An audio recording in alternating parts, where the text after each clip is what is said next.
संत शिरोमणि आचार्य श्री 108 विद्यासागर जी महाराज एवं आचार्य श्री 108 समय सागर जी महाराज के परम प्रभावक शिष्य मुनि श्री 108 अरह सागर जी महाराज के मुखारविंद से मुखरित मंगल प्रवचन श्रवण कीजिए प्रतिदिन 7 बजे सिर्फ आदिनाथ टीवी चैनल पर।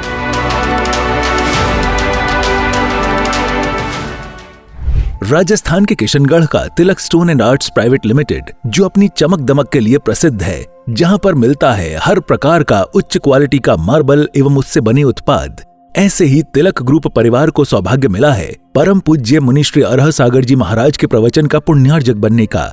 ये एक ऐसा परिवार है जो समाज एवं संत सेवा में हमेशा अग्रसर रहता है और इसकी सेवाएं भी हमेशा उपलब्ध रहती हैं। इस कार्यक्रम के पुण्यार्जक हैं स्वर्गीय श्री ताराचंद जी प्रेमलता जी गंगवाल की पुण्य स्मृति में प्रवीण संजय राजीव ऋषिका शाश्वत एवं विधान गंगवाल तिलक ग्रुप और तिलक मार्बल परिवार किशनगढ़ राजस्थान के सौजन्य से।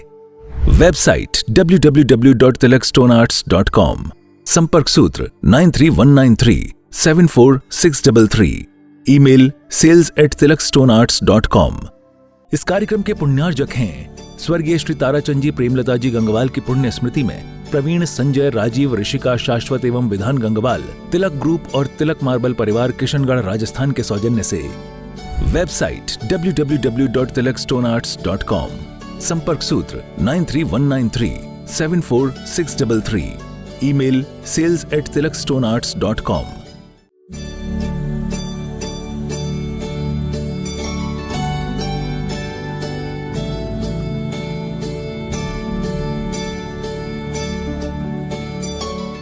बोलिए पंच परमेष्टि भगवान की, भगवान महावीर स्वामी की, अहिंसा परमो धर्म की।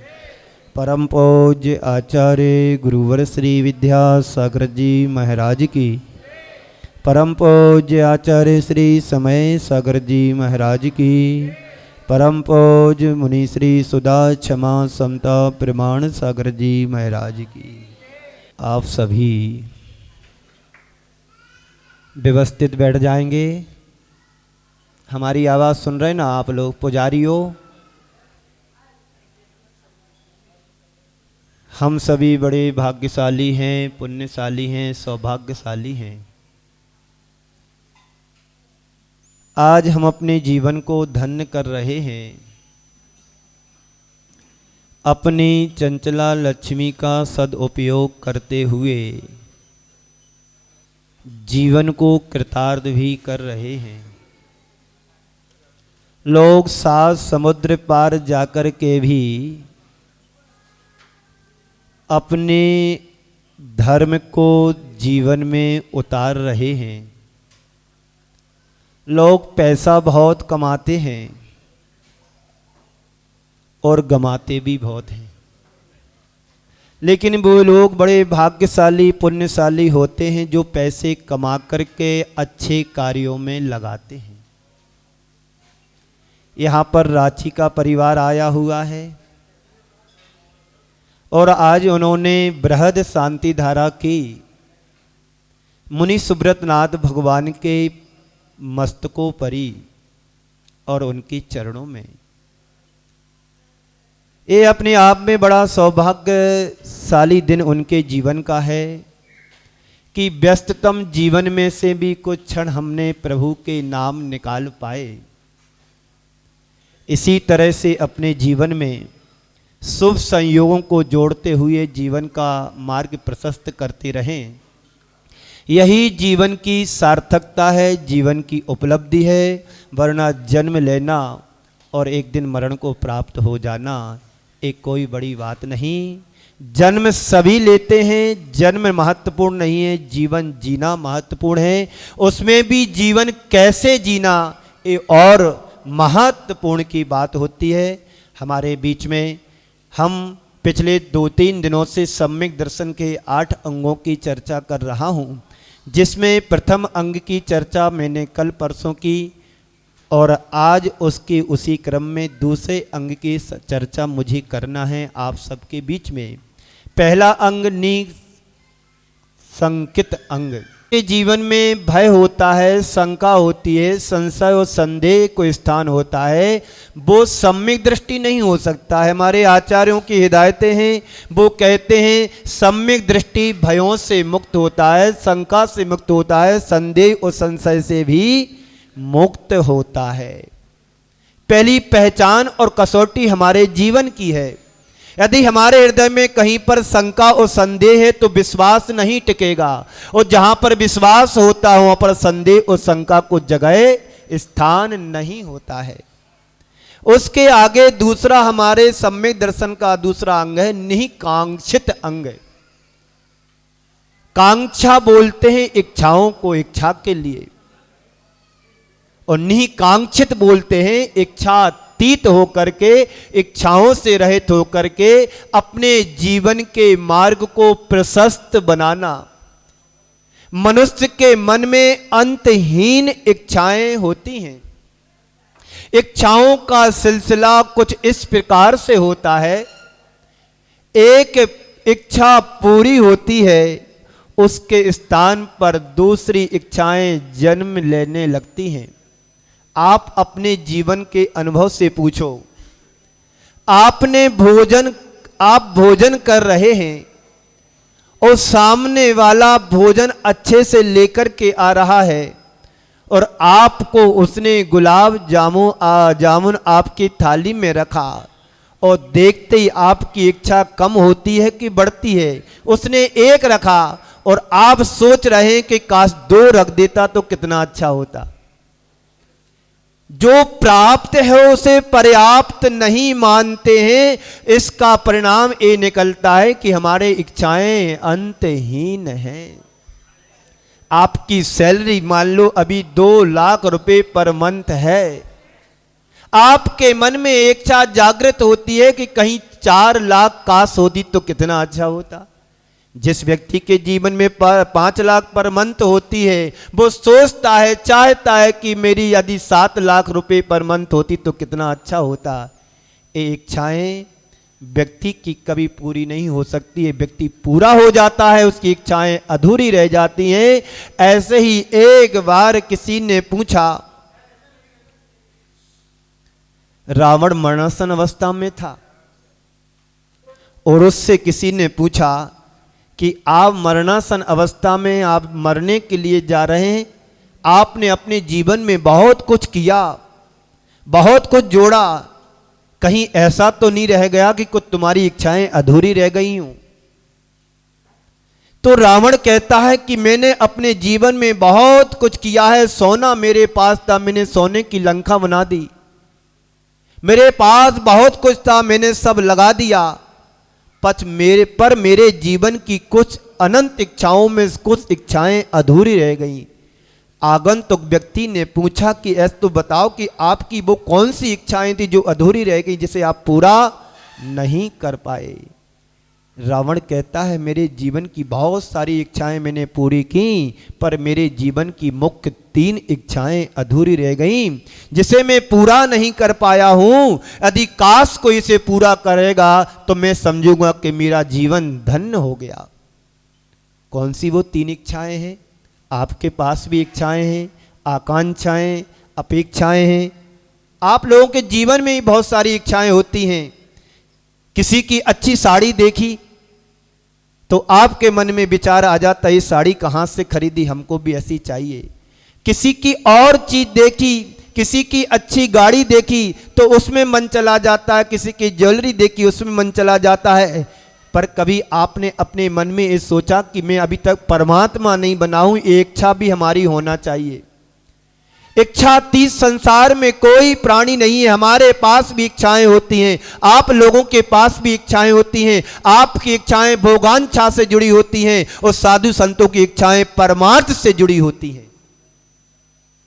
तो रावण ने कहा कि मेरे जीवन की 3 इच्छाएं अधूरी रह गईं और जिसे कोई पूरा कर लेगा तो मैं समझूंगा कि मेरा जीवन सार्थक हो गया। वो कौन सी 3 इच्छाएं थी? रावण ने कहा मेरे पास सोना था, सोने से मैंने लंका बना दी, पर काश सोने में सुगंधी होती तो कितना अच्छा होता। आप लोग बोलते हैं कि सोने में सुगंध है। मेरे पास सोना था, मैंने सोने से लंका बना दी, सारा वैभव उसमें लगा दिया, लेकिन उसमें काश यदि सुगंधित होती, सुगंधी होती तो और कितना अच्छा होता।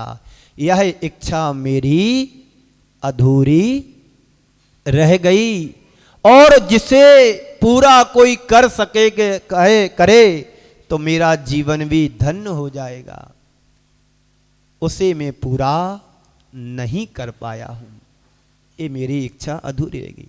दूसरी इच्छा कौन सी थी? सुभाष जी, तुम्हारी भी इच्छा होगी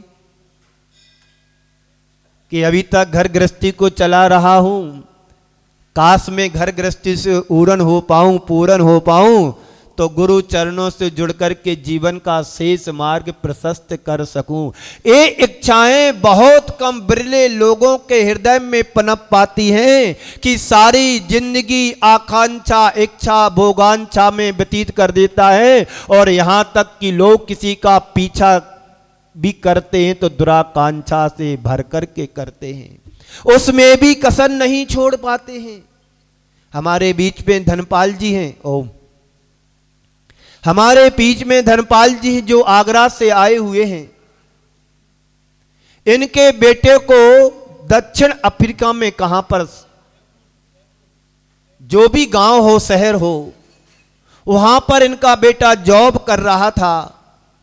कंपनी ने किसी बात को लेकर के या अनबन को लेकर के उसे जेल में डलवा दिया, फंसा दिया। ये बात आप लोग ने सुनी होगी मीडिया के माध्यम से, यूट्यूब के माध्यम से, किसी चैनल के माध्यम से। व्यक्ति अपने जीवन में यदि कोई इच्छा पनपता है तो इच्छा तो जहां तक है ठीक है, भोगांक्षा भी ठीक है, चलो मैंने वैभव पाया है कि इसका उपभोग कर सकूं, लेकिन दुराकांक्षा जीवन का पतन करा देती है। ऐसे हमारे बीच में धनपाल जी बैठे हुए, इनके बेटे को कंपनी ने दुराकांक्षा के द्वारा, दुराकांक्षा से भर करके एक अच्छे लड़के को फंसा करके जेल में डलवा दिया। आज 2 माए होने को जा रहे हैं, कोई सुनवाई नहीं है।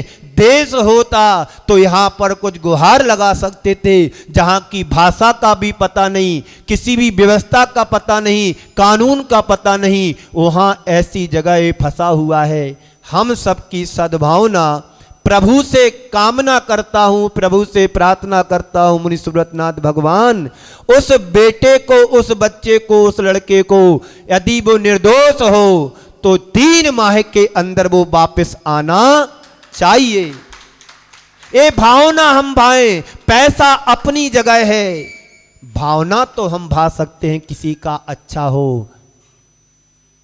फैले प्रेम परस्पर जग में, मोह दूर ही रहा करे, अप्रिय कठोर शब्द कोई मुख से कभी ना बने, जहां तक इस जीवन में औरों का उपकार करूं, देख दूसरों की बढ़ती को कभी ना ईर्षा भाव रखूं।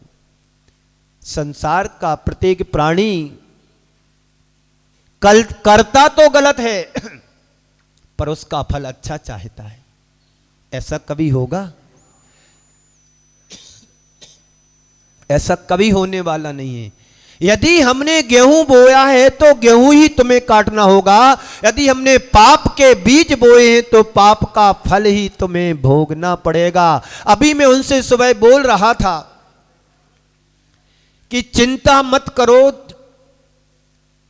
विकल्प मत करो, बेटा फंसा है तुम्हारा, उसका कर्म उसके उदय में आया, सामने वाला निमित्त बना, कर्म उदय में आया, कर्म का फल भोग रहा है, भोगने दो। यही का यही कर्म भोग करके चला जाए तो प्रभव में जाने की जरूरत नहीं है कर्म को।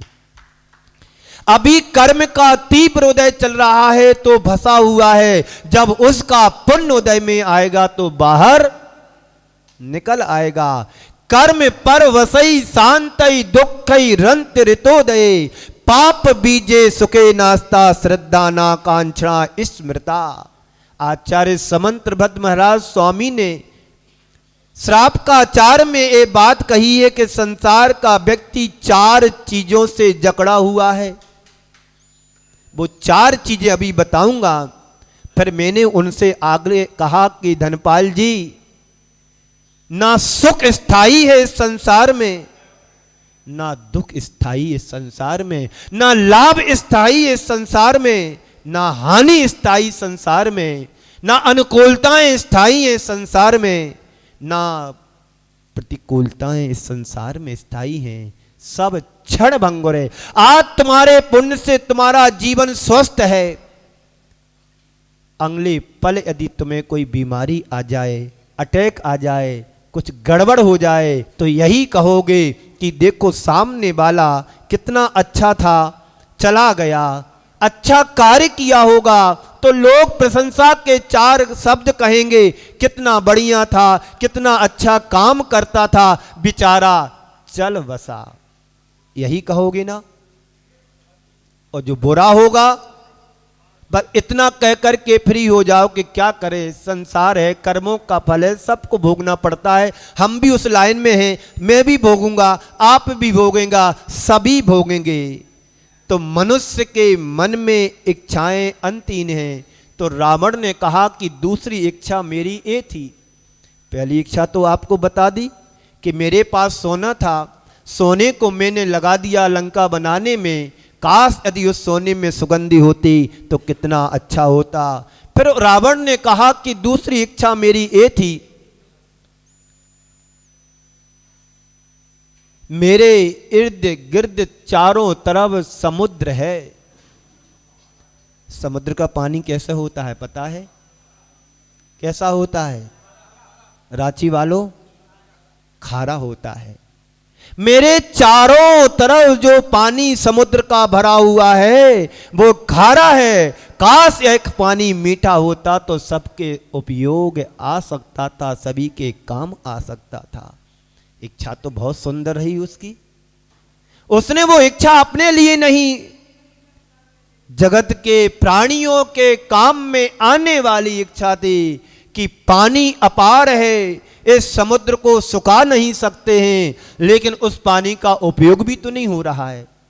एक ही जगह उपयोग होता है, नमक बनाने के लिए। नमक कितना खाओगे? कहते आटे में नमक, नमक थोड़ा सा लिया जाता है। जैसे जहर थोड़ा सा काम करता है, ऐसे ही नमक थोड़ा सा पर्याप्त होता है और सारे भोजन में स्वादिष्टता ला देता है।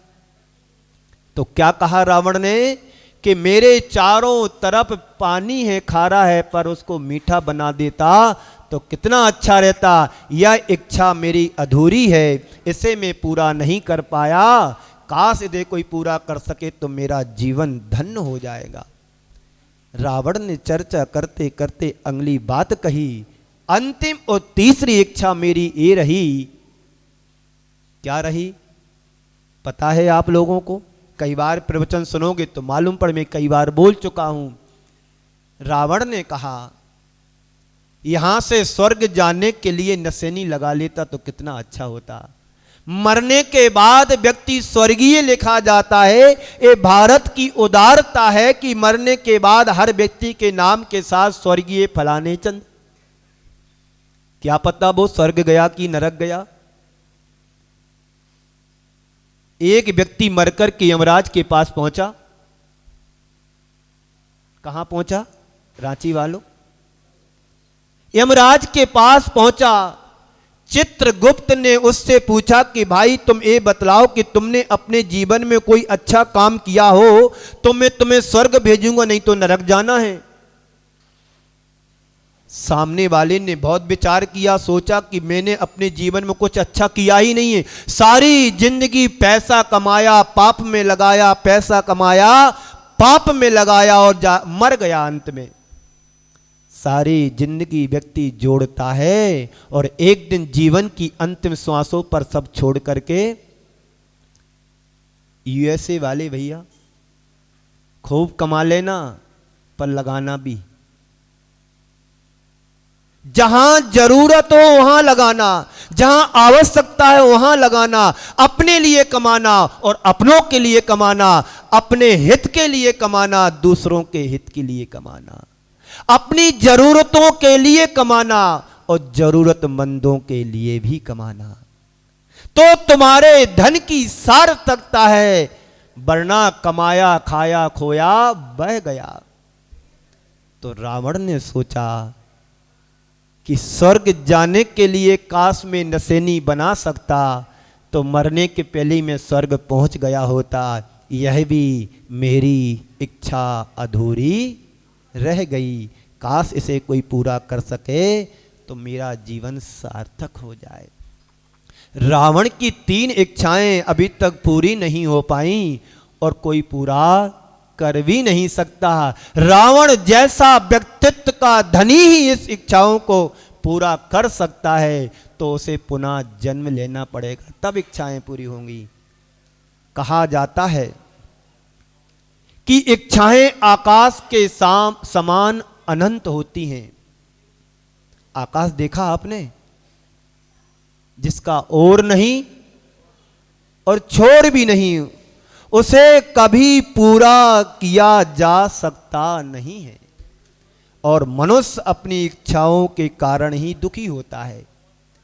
आपको प्यास लग रही है, यानी इच्छा जग रही है। प्रचंड गर्मी है, चिलचिलाती धूप से आप चल कर के आए हैं, काश मुझे पानी मिल जाता तो कितना अच्छा होता। आपके अंदर की इच्छा जगी, प्यास जगी, पानी मिला, प्यास शांत हो गई। बात समझना, प्यास को जगाओ, पानी पियो, तुम्हें सुख मिलेगा। मिलता है ना सुख, तो हमेशा सुखी रहना चाहिए। मतलब क्या हुआ, पहले प्यास को जगाओ, दुख पाओ, फिर बाद में सुख मिलेगा।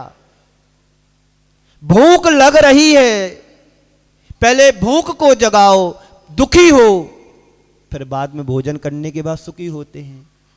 तो तुम्हारा सुख स्थायी है कि अस्थायी, बोलो।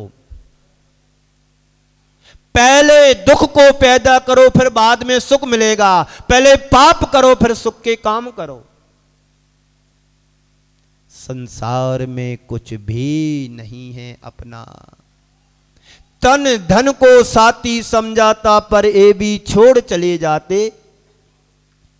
एक कहानी किसकी है?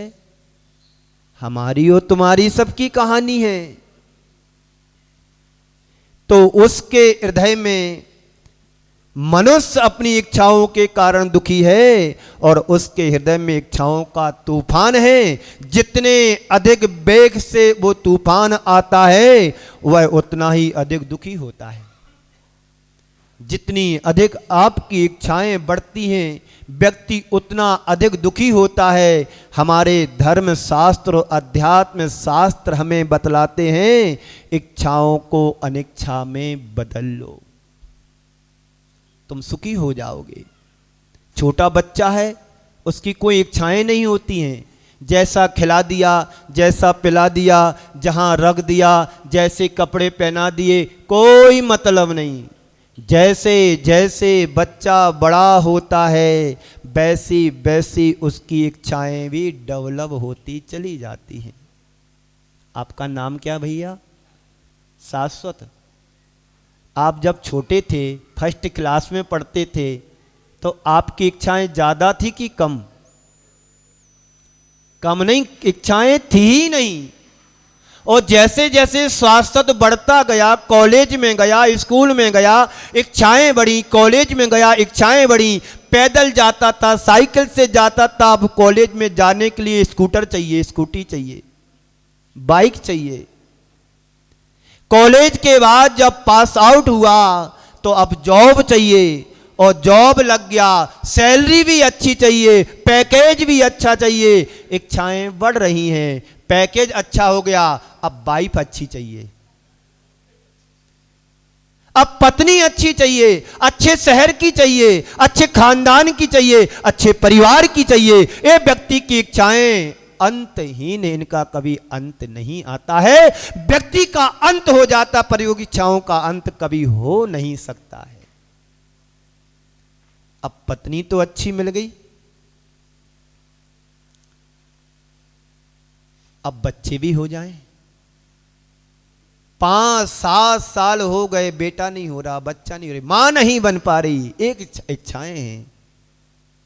बेटा भी बच्चा भी हो गया, अब उसकी चिंता हो गई, इसको कैसे पढ़ाना है, इसको कौन से स्कूल में डालना है, कौन सा शहर में हमें रहना है ताकि हमारा परिवार सुरक्षित रह सके। एक इच्छाएं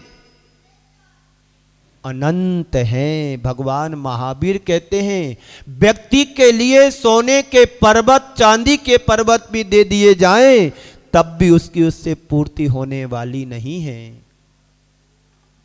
आप अपने मन से पूछो, अनुभव से पूछो कि अपेक्षाकृत जब मैं छोटा था, कम पैसे थे, कम कमाते थे, हमारे सुख साधन कितने ज्यादा थे।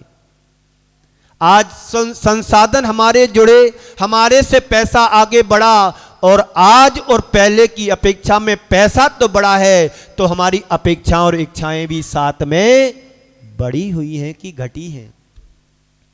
व्यक्ति जितना ज्यादा पैसा कमाता है उसकी उतनी अधिक अपेक्षाएं भी बढ़ती हैं। एक गरीब परिवार, मीडियम परिवार से है, उसकी इच्छाएं सीमित होती हैं और जिसके पास ऐसो आराम के साधन, लग्जरी गाड़ियां, वैभव जितना अधिक होता है उसकी इच्छाओं का लेवल भी उतना ही।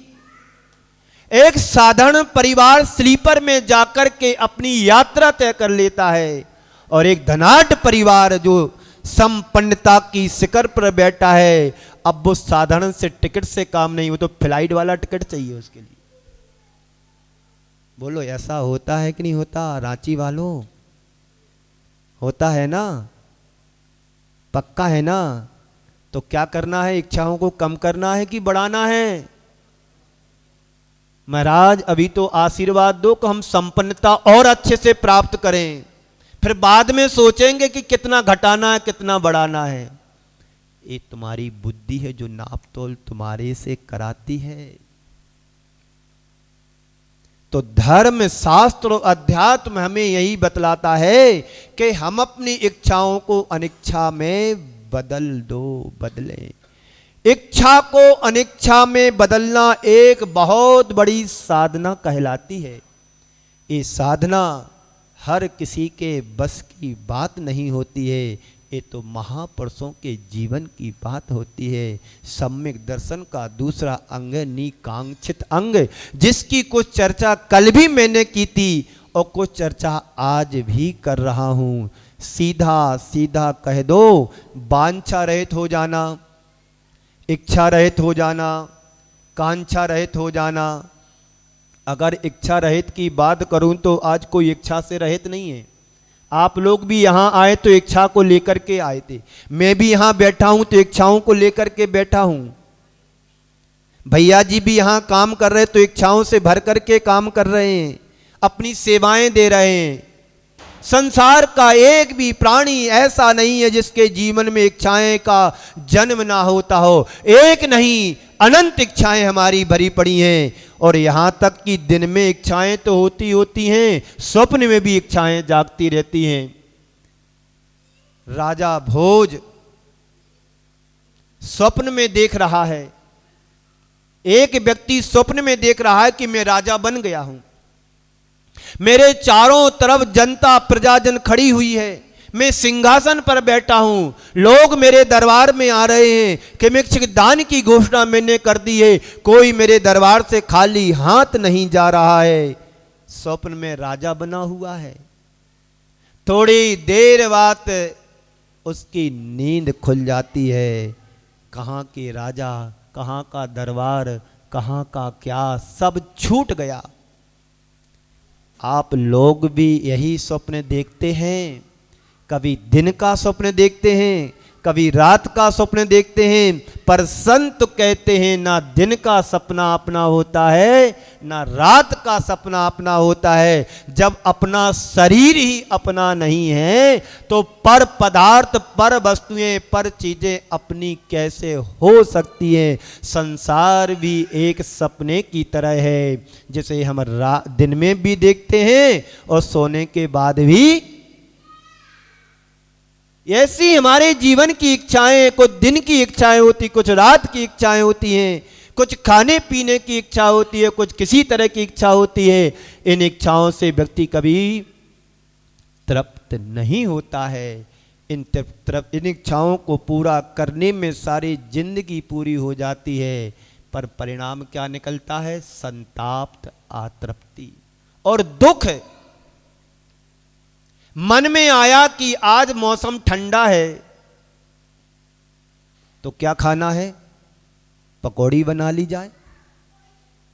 आपने पहला ग्रास पकौड़ी का खाया, बड़ा आनंद आया।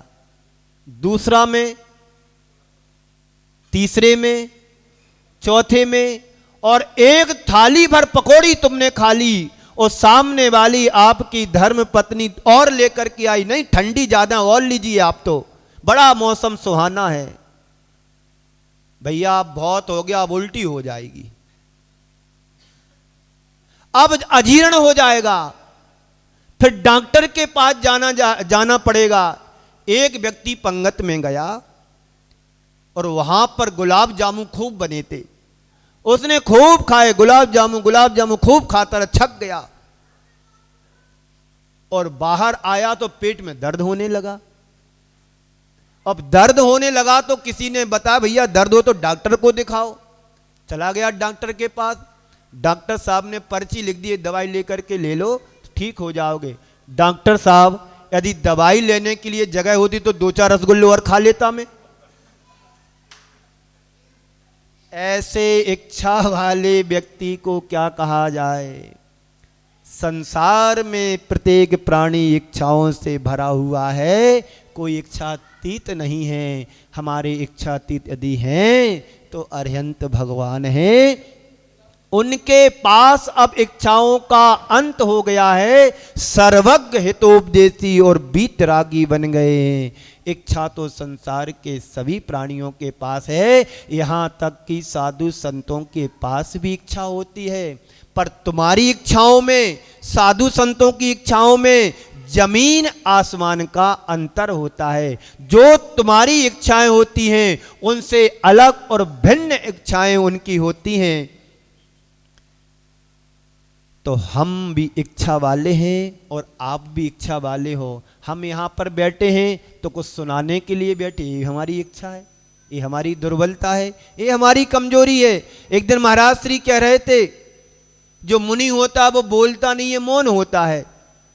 पंचम काल के मुनि है, सब बोलने वाले मिलेंगे और एक पे 11 मिलेंगे। ये चतुर्थ काल की बात थी जब छद्मस्त अवस्था में मुनि बोलते नहीं है, क्योंकि उनका ज्ञान अधूरा ज्ञान होता है। जब तक केवलज्ञ को प्राप्त नहीं हो जाते तब तक वो बोलते नहीं हैं। लेकिन पंचम काल के साधु मिलेंगे तो बोलने वाले ही मिलेंगे। यदि बोलेंगे नहीं तो तुम कहोगे महाराज अब यहां पर अनुकूलता नहीं है, बिहार कर सकते हैं आप। सीधे साधे साधु संतों की आज वैल्यू भी नहीं है। जो साधना करते उनको कोई पूछने वाले नहीं है। जो मीडिया के साथ दौड़ रहे हैं उन्हीं के पीछे जनता भी पागलों की तरह भाग रही है।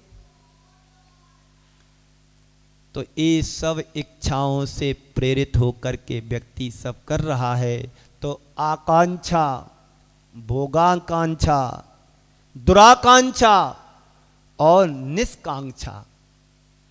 निष्कांक्षा यानी कोई इच्छा नहीं, कोई आकांक्षा नहीं, कोई किसी तरह की अपेक्षा नहीं। जो है जैसा है बस उसमें संतुष्ट रहने वाला व्यक्ति ही परमार्थ की शरण में जाता है और अपने आप को वैसा बनाने का प्रयत्न करता है। इन बिंदुओं पर आप विचार करें। सबसे पहली बात है आकांक्षा। हर प्राणी, हर संसारी प्राणी के कुछ मन में कुछ ना कुछ इच्छाएं, आकांक्षाएं होती हैं। जैसे आप यहां पर आए तो कुछ आकांक्षा लेकर के आए थे, कुछ इच्छा लेकर के आए थे कि आज मैं जाऊंगा तो यहां पर कुछ दान करना है, ये भी एक इच्छा है। माहौल बना प्रेरणा से भर कर के भैया जी ने आपको प्रेरित किया। भैया जी की भी इच्छा है, आप आए हैं तो प्रेरित करते हैं। क्यों करते हैं? कि आपका हित किससे सधे। पैसे कमाते हैं, जितनी स्पीड से पैसा कमाते हैं व्यक्ति उतनी स्पीड से खर्च भी कर देता है। संत कहते हैं कमाओ, कमाने के साथ साथ अच्छी जगह लगाओ भी, ये भी एक इच्छा होती है। और मैं यहाँ पर सुना रहा हूँ तो अपनी आकांक्षा से प्रेरित होकर के आपको सुना रहा हूँ। संत कहते हैं जब तक प्रवृत्ति होगी तब तक आकांक्षा है, इससे संसार में कोई बच नहीं सकता है। मुनि जन भी वांछातीत नहीं होते हैं, उनकी अंदर भी इच्छा होती है। प्रवृत्ति के काल में आकांक्षाएं रहती हैं, जब तक आकांक्षाएं रहती तब तक प्रवृत्ति है, और जब तक प्रवृत्ति है तब तक व्यक्ति के अंदर कोई न कोई इच्छा जन्म लेती रहती है। आकांक्षाएं तब मिटती हैं जब साधक अपने में डूब जाता है, लीन हो जाता है। यह क्षमता हर किसी के बस की नहीं है, हर किसी में नहीं होती है। ठीक है, तुम्हारे अंदर आकांक्षा है तो कहते आकांक्षा तुम्हारे सम्यक दर्शन में बाधक नहीं है, लेकिन भोगांक्षा तुम्हारे सम्यक दर्शन में बाधक होती है। आकांक्षा यानी इच्छा और भोगांक्षा यानी भोगों की इच्छा। ब्राह्म देता हूँ। बोलिए परम पूज्य आचार्य गुरुवर श्री विद्यासागर जी महाराज की, परम पूज्य आचार्य श्री समय सागर जी महाराज की। इस कार्यक्रम के पुण्यार्जक थे स्वर्गीय श्री ताराचंद जी प्रेमलता जी गंगवाल की पुण्य स्मृति में प्रवीण, संजय, राजीव, ऋषिका, शाश्वत एवं विधान गंगवाल तिलक ग्रुप और तिलक मार्बल परिवार किशनगढ़ राजस्थान के सौजन्य से। वेबसाइट www.tilakstonearts.com, संपर्क सूत्र 9319374633, ईमेल sales@tilakstonearts.com। संत शिरोमणि आचार्य श्री 108 विद्यासागर जी महाराज एवं आचार्य श्री 108 समय सागर जी महाराज के परम प्रभावक शिष्य मुनि श्री 108 अरह सागर जी महाराज के मुखारविंद से मुखरित मंगल प्रवचन श्रवण कीजिए प्रतिदिन 7 बजे सिर्फ आदिनाथ टीवी चैनल पर।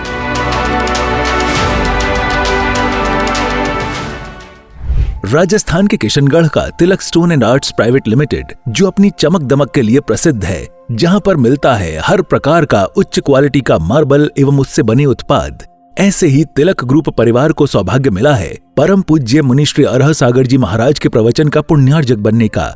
ये एक ऐसा परिवार है जो समाज एवं संत सेवा में हमेशा अग्रसर रहता है और इसकी सेवाएं भी हमेशा उपलब्ध रहती हैं। इस कार्यक्रम के पुण्यार्जक हैं स्वर्गीय श्री ताराचंद जी प्रेमलता जी गंगवाल की पुण्य स्मृति में प्रवीण, संजय, राजीव, ऋषिका, शाश्वत एवं विधान गंगवाल तिलक ग्रुप और तिलक मार्बल परिवार किशनगढ़ राजस्थान के सौजन्य से।